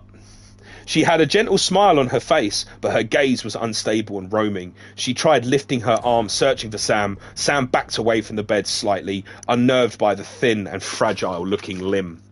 The president closed her eyes. All Sam could hear was the beeping of machines and the president's ragged breaths. A sudden movement in the corner of his eye caught his attention. An antique quill sat in the pen holder atop the president's work desk. Sam felt like he had been somewhere before. The feather of the quill was swaying rhythmically as its movement seemed to match the timing of the president's breathing exactly. She breathed in and then out. Obviously. The feather moved up and down to that exact rhythm. Sam was transfixed by it. Yeah, I know you hate me, admitted Bridget. The quill became suddenly still. Amelie, Sam asked. You remember? Amelie went west. Took her 3 years to cross. She's trying to rebuild the country. Sam couldn't bring himself to look at Bridget. He focused on the quill instead. Still going on about that, huh? Sam muttered. You're the one I wanted to send, Sam. Time's running out. The president was having trouble inhaling her next breath. Sam, help Amelie. Sam was urging the quill to start moving again. She needs you, Bridget pleaded. Sam shook his head, but the president couldn't see. You can make America whole. Finally, it clicked. Bridget had told him about the quill before. It was the quill used by the founding fathers when they signed the Declaration of Independence. The Declaration of Independence. I don't know what word I was using. The gravely ill president had inherited it from her forebears. Sam, if we don't all come together again, humanity will not survive. We don't need a country, not anymore, Sam countered. We do. Alone, we have no future. A broken whistle-like sound came out of the president's throat. Her eyes were tightly closed as she tried to endure the pain. Sam averted his eyes. He didn't want to see her like that. He wanted to grab the quill and snap the antique in half. No, America's finished. Bridget, you're the president of jack shit, Sam snapped. The president's eyes gently opened and she looked right at him. Sam, listen to me. Listen. Sam felt a burning pain in his left wrist and jerked backwards in surprise, but Bridget was clinging to him. Despite her condition, he couldn't get her off. The pain of her touch seared his wrist. Sam! Her voice reverberated around the office, and she wouldn't let go. Sam's... Damn this word! Aphenphosmophobia was turning his left arm I don't know if I'm saying it right, a dangerous shade of crimson. He twisted his body, crashing this way and that way to try and wrestle his hand free. Bridget was falling out of the bed and the cords and tubes attached to the medical devices were all disconnected with a pop. The stand that held the drip crashed forward onto the desk, hitting the quill. The ominous pen that still seemed to be bound to Bridget was suddenly broken. But it wasn't harmed at all. The pen that had immortalised the pledges of the founding of this nation had survived, would continue to survive, to commit the future dreams of the nation to paper too. Bridget had fallen on top of Sam. She was crushing him, not just with her touch, but with the weight of the nation behind her. Oh, what a line! Sam, that's not written there, by the way. Sam couldn't support her any longer and fell backward. Bridget was clinging to him with the strength of someone in the prime of their life. Bridget's face was illuminated by the light streaming into the room. She crawled towards him, black ink pooling beneath her from the tubes ripped from her flesh. She reached for his wrist, her fingers brushing his skin. So you are willing to help me? No, Sam tried to wipe the cuff away from his wrist, shake Bridget off, but she smiled at him. It was a look of understanding. The cuff was a symbol of Bridget's and proof that he had sworn to rebuild America, but he didn't want it. He shook his head. Bridget's smile was fixed as the gaze sunk to the floor. A photograph had fallen onto it. It was the same photograph that Sam had almost lost in the cave. There, between an awkwardly smiling Sam and a woman whose face had been worn away by the timefall, stood a younger Bridget. The dying woman recognized it and put her hand on Sam's chest. She tried to speak, but her eyes fluttered close one last time and she collapsed to the floor. Sam could have sworn that he'd heard Bridget thanking him. He was still unable to let go of the past. At least that was how Bridget seemed to have interpreted the photo. Her mind had been made up. This was the president's Oval Office. The sacrifice who's determined the path of the country was the master in here. I'll be waiting for you on the beach. That's a new voice. Sam heard a voice. He searched for its source, but the panicked screech of the monitors echoing around the room drowned out every other noise. He didn't hear the voice again, only the machines and the incoming commotion from the door. The device on Dead Man's right wrist suddenly began to vibrate violently. A biometric warning flashed up on the monitors. When he looked up, the door was already open and the director was already running through. Dead Man rushed in behind him. The large window covered in black and the dome that had once straddled the bed to protect it was lying on the floor like an empty shell. The work desk was thrown into disarray. On top of the desk, the pen still stood upright, perfectly poised. There was no noise except the harsh warning beeps of the machines. Shit, what voice was this? What voice was Die Hard Man? Italian. That was Dead Man was Italian. Oh, he was Madam President. Yeah, it's the Kermit voice. Madam President, Die Hard Man shouted out to Bridget, who was still draped over Sam. Sam raised his arms into the air in a daze. He looked like a soldier making the plea of surrender. Die Hard Man lifted up Bridget's body and rushed it back onto the bed. Dead Man, along with the nurses who had rushed into the room behind them, began an attempt to resuscitate her. He placed the breathing mask back over her face and started up the AED. He kept calling Bridget's name into her ear, but there was no response. Eat shit, Will. Bridget's body began to transform into a state that Dead Man knew all too well. She was going cold. Her car began to separate from her heart. All around him was the sound of sobbing. Book is the best. That's going to be the screenshot, by the way. That's why I'm doing that. Right. All around him was the sound of sobbing. Looking up, Dead Man saw his fellow bridge members gathering around Bridget's bed and grieving for her. They had assembled the locations far and wide to stand at the deathbed of the last president of the United States of America. America had fallen. It had fallen before the very eyes of her freshly repatriated adopted son. The son was sat with his back against the wall, looking stunned in Dead Man's direction. Bridget's still fresh handprints covered his exposed arms. They were simply marks from the physical rejection that Sam's body had shown her still living flesh, but they were the only traces left of her life now. Whose voice is this? Oh, listen! No one can know that the president is dead. If word gets out, Bridges is finished.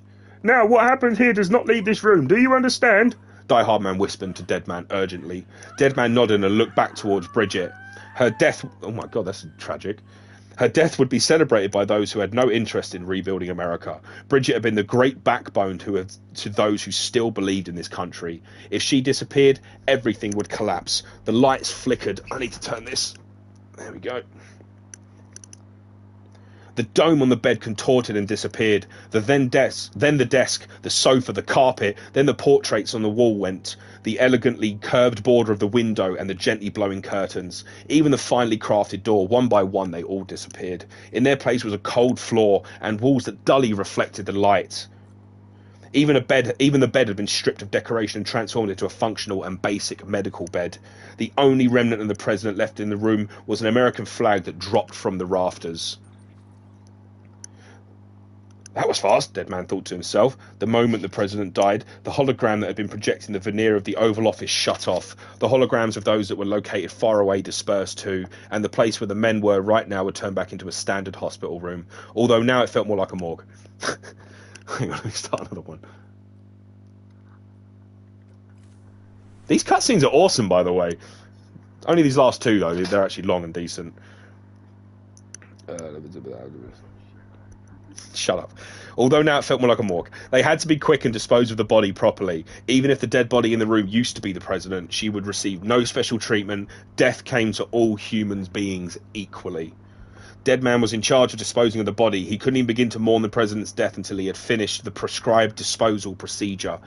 He gave some instructions to his staff and then attempted to contact the corpse disposal team. Contact! But Die Hard Man took charge. The director bent down in front of Sam and looked him in the face. Oh, thank God. Sam, before she died, the president made a contract with you. He was quiet, but the tone of his voice told Sam that he had no choice in the matter. Sam glared at the director. What are you talking about? As a member of Bridges, you're going to work with the rest of us to rebuild America. The director... Oh, hang on. The director pointed at the cuff around Sam's right wrist. Deadman may have been the one who had fitted it onto Sam while he was asleep, but the director was the man who ordered him to do it. Deadman was very aware of his role in the events that led them all here. You think you can recruit me like she tried to? Sam tried to break free from the cuffs. The director nodded. Well, she succeeded, Die Hard Man replied. Just as Deadman had suspected, the director already knew this would happen. If that was the case, Deadman knew that he also had a duty to fulfill as a member of Bridges. Oh shit! Director, the cancer spread throughout her entire body, Deadman said. Harvesting organs is out of the question, and there is no need for an autopsy. He's right. That does sound like Dracula. I hear it now. Her body needs to be cremated before she necrotizes. Because if we don't, this place will turn into another crater, the director replied, his eyes still fixed on Sam. Deadman nodded and crouched beside the director. Listen, Sam, we don't have any porters right now. Sam frowned at Deadman. Igor is gone too. All the other CD teams were annihilated in that last void out. Sam looked away. Deadman kept pressing on. But the president's body has to be burned. There is no ordinary transportation. This job has requirements. Dooms. Repatriate. There is no one else that we can ask. No one else who can even do it. The road from Capital Knot City to the incinerator are compromised in the void out. Now the only way there is on foot through the mountains. But the chiral density there is off the charts. It's got to be BT's. So me? Why? Sam, you're already on the clock. Deadman replied, pointing out to the cuff on Sam's wrist. Sam raised his right arm and tried to smash the cuff against the floor, but that was all followed by a dull echo. Sam raised his arm to try again, only for the director to grab it. Sam's arm immediately began to turn red. The director continued to speak, acting as though he hadn't noticed. Now get it done, Sam Porter Bridges. The president was a symbol of American Reconstructionism, Die Hard Man said as they placed the president's body inside a body bag. She worked tirelessly to bring the nation together again, and without her, there would be no Bridges. She deserves a funeral with full honours, but we can't give her that. If she dies, America dies. She's already dead. Without her, Bridges will cease to be. Her cremation must be carried out with the utmost secrecy. Die Hard Man's voice was a taunt. It was taut. Taut? Even if we pull it off, what then? Who's going to take her place? Oh, shit, that was the wrong voice. Even if you pull it off, what then? Who's going to take her place? Sam voiced his impression. Face it, America's history. Nothing had changed since the last time he was here 10 years ago. They still embraced the same slogans with the same religious zeal. Their persistence riled him up inside. Oh, crap. Sam, America isn't dead yet. Deadman argued. Sam raised his eyebrows. Hadn't Die Hard Man just said it himself? He just said that it dies if Bridget dies. She may be lost to us, but the Americans still have an American word to the presidency. Sorry, what? Sam pressed Deadman, but the director admonished Sam in return. Let's not get into it now. What matters is that we're going to finish your mother's work and rebuild America as she intended. That's right, Sam. She may be the president, but if we just leave her body will necrotize like any other. We cannot let Capital go the same way as Central. The only porter here now, Deadman said. Bridget Dian's words replayed in Sam's memory. If we don't all come together again, humanity will not survive. I'll be waiting for you on the beach. Deadman lifted up the body bag. Together with the director, he loaded the body onto Sam's back. It had been almost 2 hours since Sam departed Capital Knot City. He has just crossed a river and his work pants were sticking to his legs uncomfortably. His pants were supposed to be waterproof, but constant use had taken its toll and had worn them down. Oh my god, I thought I was near the end of this chapter. Good god, I need a drink. If Sam could keep this pace, then he would be at the incinerator within a few hours. Normally he would have transported a corpse by a truck, but the crater is caused by the recent void out has completely destroyed the road. There was no choice but to transport it on foot. He had also been forced to go alone so as not to attract any attention to the death of the president.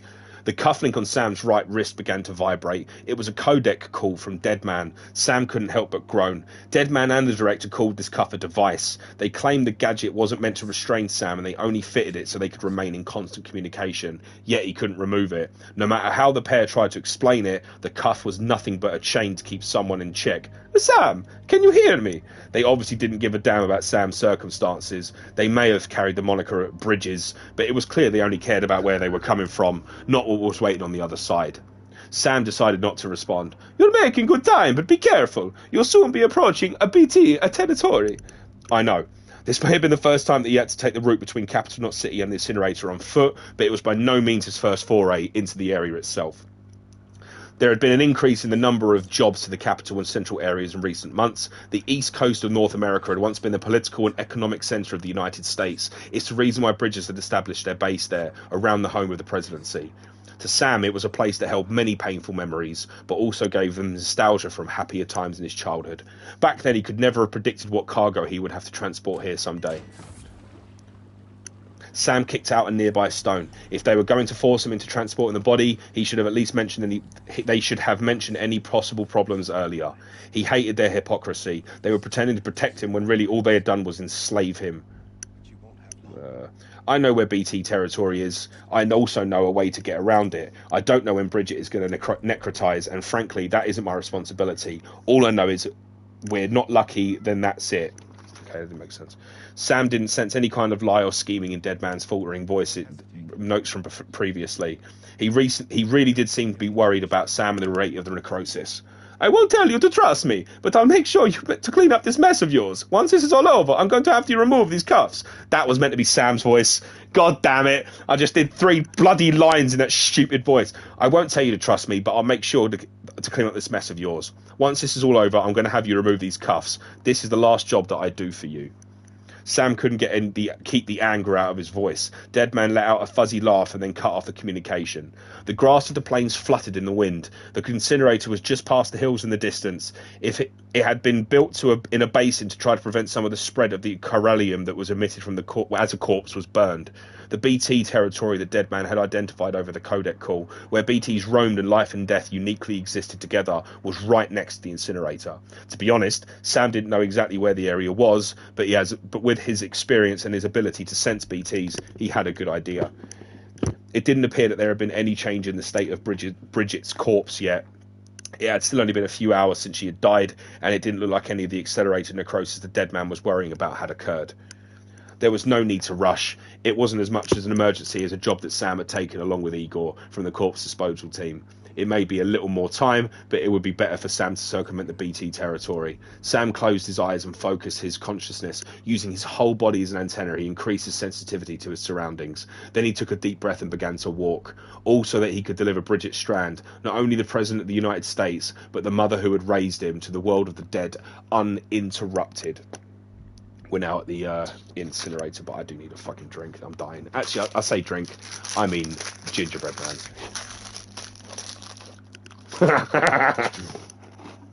But I don't know. I'd fucking die. Why did I eat a dry biscuit? It just went the wrong way. Ooh.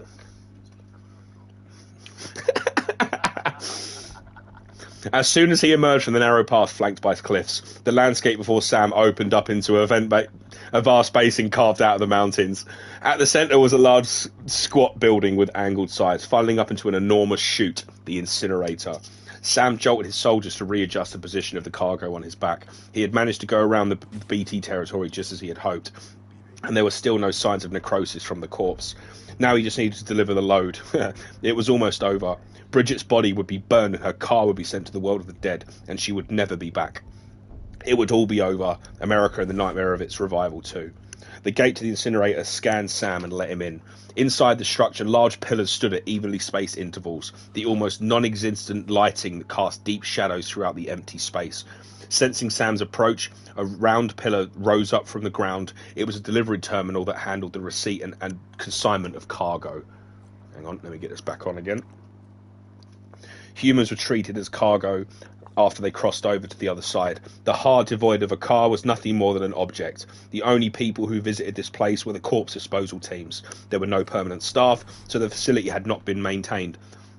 Broken windows had been left as they were there, and had been no attempt to repair the cracks that ran through the concrete floor. It didn't look like a place where someone would want to have their final send-off. Following the guidance of the terminal, Sam removed the cargo from his back and carried it over to the specified area. The floor slid open and the device prompted Sam to place his cargo on the block. It was done. Just then, something white softly fell from Sam's shoulder. It was a feather. It was a feather from the quilt on Bridget's desk, but that couldn't be. That feather was nothing more than one fragment of an illusion that had been employed to make a simple hospital room look like the Oval Office. It was a simple hologram. Sam shook his head. The feather fluttered down until it landed on top of the body bag. The fireproof glass doors closed and flames emerged from the burners. The feather was engulfed in seconds as the body bag went up in flames. The heart inside had also begun to burn. Goodbye, Bridget. Soon your heart will be gone and your car can pass over to the world of the dead peacefully, hopefully along with the dream of America you had. Jesus. Sam realised that his eyes were closed. It was a funeral for a dying America. Sam watched the final burial rites for the dreams of previous generations in silence. It was over. America was over. There was no need to concern himself with America any longer. Do you hate America, bro? Jesus! Oh my God! All he's saying about it is just hating it. I forgot where the hell I was. Yeah, I remember that. There it is. I found it. Look, hate. Yeah, there it is. Sam opened his eyes and turned to leave the place where the dream of rebuilding America had met its demise. Good work, Sam. But I have one more job for you. The sound of thunder roared through the building, as if trying to drown out the voice. It was a sign that timefall was on its way. Sam frowned. Burning Bridget's body had released enough chiralium to send its concentration through the entire area through the roof. There was no doubt the timefall was on its way, which meant he had no time to listen to the dead man's new request. Sam, burn the other cargo while you're there. This time it was oh crap, it was Die Hardman. What voice was that? Oh, Sam, burn the other cargo while you're there. It's the Kermit one, isn't it? This time it was Die Hardman on the other end. The other cargo? The cufflink vibrated. The screen projected in front of Sam displayed the details of this job. The first part was to incinerate Bridget's body. The next was to burn BB-28. It's BB-28. It's the unit Igor was assigned. Sam could hear Dead Man's voice again, but Sam didn't understand what he was talking about. It was hooked up to you and we found you in a crater. Sam checked his backpack. Inside was a small case, and sure enough, inside was the BB pod that Igor had entrusted to him. It's flagged for disposal. Sam removed the pod and peeked inside. The fetus was lightly floating in the artificial amniotic fluid. It was even moving its hand as feet like it was swimming. Central knot's gone, and our headquarters along with it, because that thing didn't do its job, at least. That's how Bridges sees it. But it's still alive. It's just a piece of equipment. The concepts of life and death don't apply to it. It can't be repaired, and it can't survive outside the pod. Pity it if you want, but the decision has been made. It has to go. So it's not to be killed, but it's to be disposed of? Sam looked at the BB in the pod. So the kid's to be incinerated. No matter which way you looked at it, it was a baby, not just some lousy piece of equipment. The director has approved this offer, it said from his device. Another clap of thunder echoed through the room. It was so loud that it rumbled through Sam. The cufflinks had fallen silent and the connection with Dead Man had been cut off. The lights of the incinerator building flickered out and the structure was cloaked in darkness. It was a blackout. The timefall began to rain down. The temperature dropped sharply. Sam felt goosebumps prickled away, all the way from his back from the nape of his neck. They were coming. The baby in the pod that Sam was clutching onto his chest trembled as he moved closer to the window. Careful not to make a sound. He needed to see what was going on outside. The rain battered the cracked glass of the window before it melted into liquid and began to ooze down from the frame. Outside, a black mass leapt out of the darkness and hit the window hard. It was a huge handprint. Sam pulled back, his breath caught in his throat. They were here.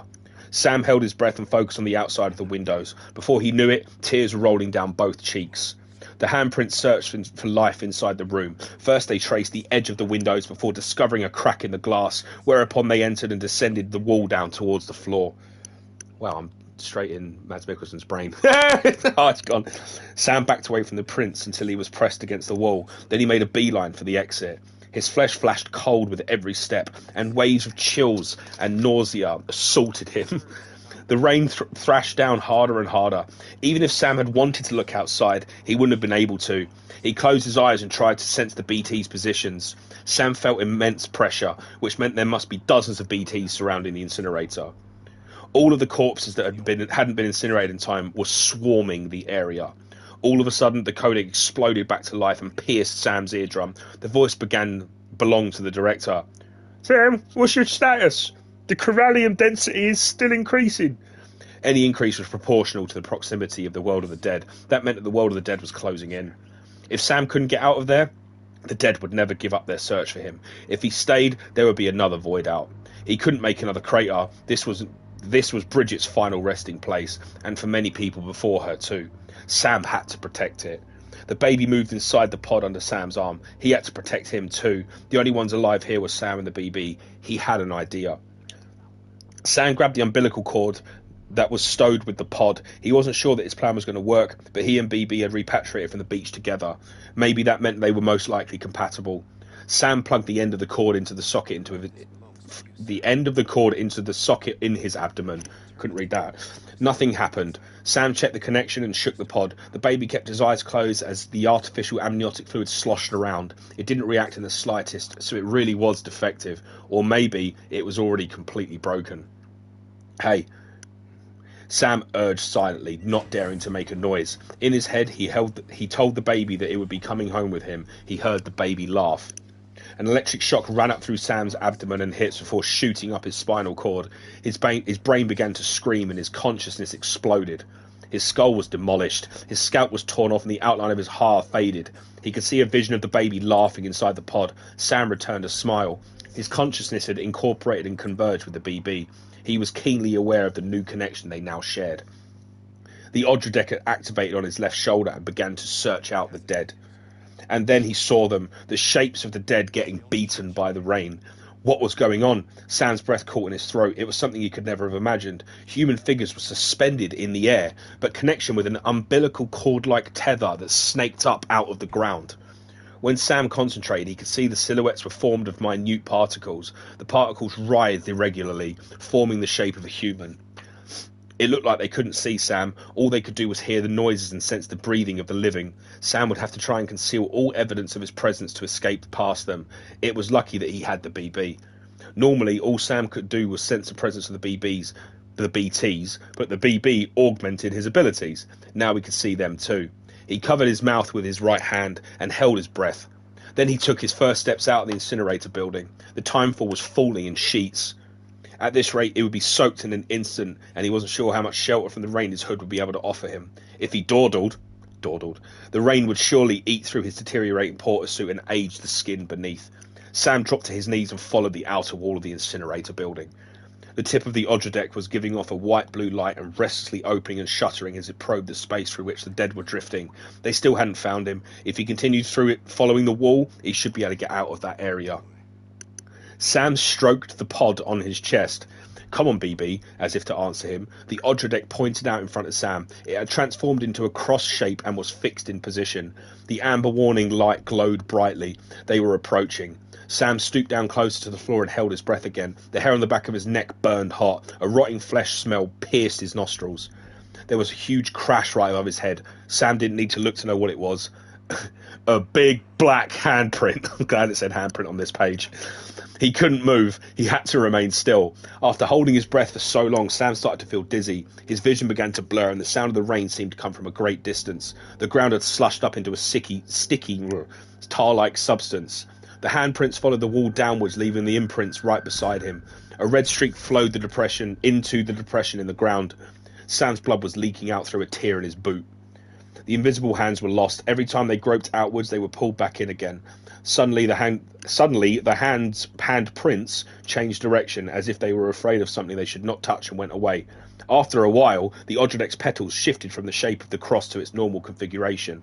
The BTs must have retreated for now. Sam began limping through the timefall again, dragging one of his legs weakly behind it. Jesus. Once the rain had weakened and the sky had become whiter, the Odradek fell completely still and Sam could finally relax. They had escaped BT territory. Inside the pod, the BB had its thumb limply in its mouth. It appeared to be sleeping. Sam wondered just how much stress the BB had endured, being surrounded by so many of the dead. He stroked the pod and let out a deep sigh of appreciation. Wait, dead man. Sam, come in!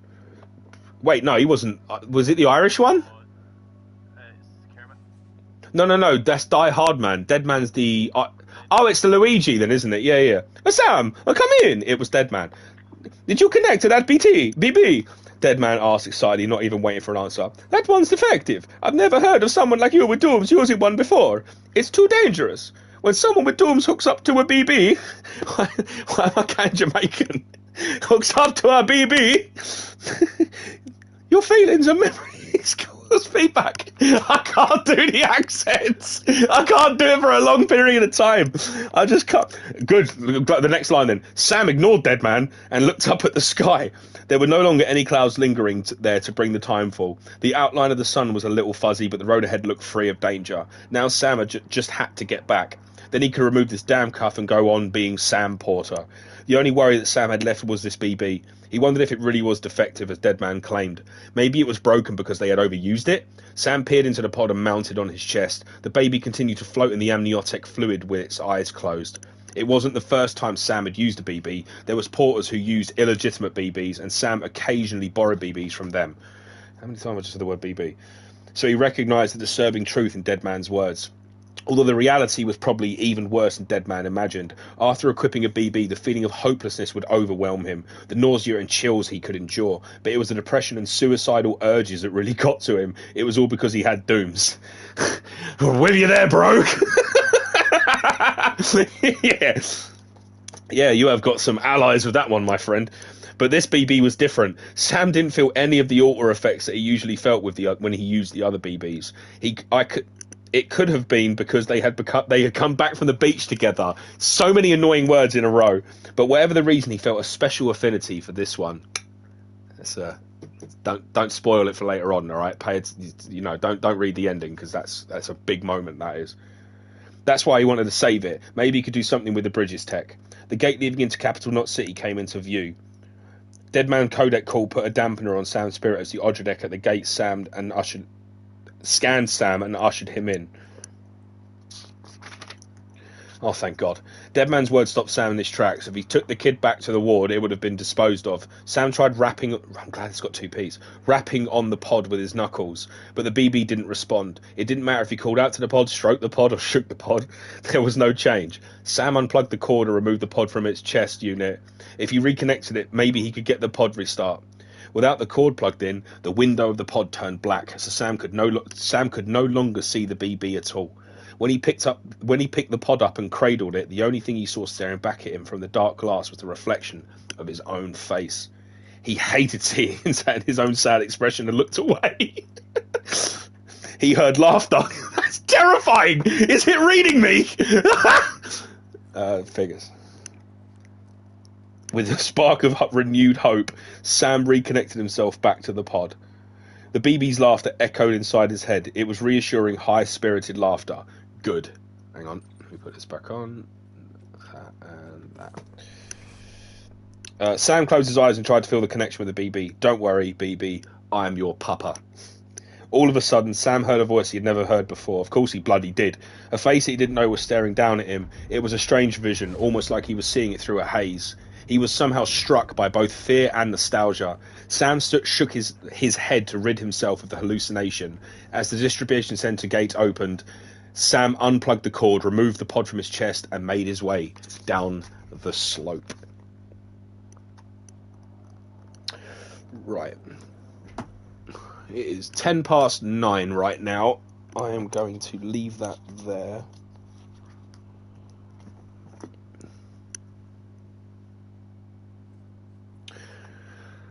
Right, I am going to finish that right there, because that is another end of chapter.